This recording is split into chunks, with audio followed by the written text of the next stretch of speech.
ماما اعمل لنا أكلة متينة النهاردة عشان الصيام.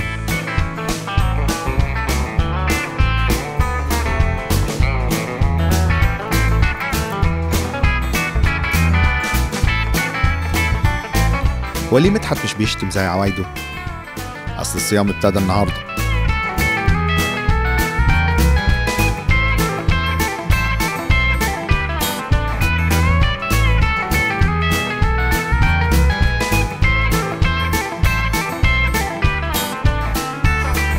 هو مبلم كده ليه؟ صيام بقى، كل سنة وانت طيب. ومتى صمتم فلا تكونوا عابسين كالمرائين، فإنهم يغيرون وجوههم لكي يظهروا للناس صائمين. الحق أقول لكم أنهم قد استوفوا أجرهم.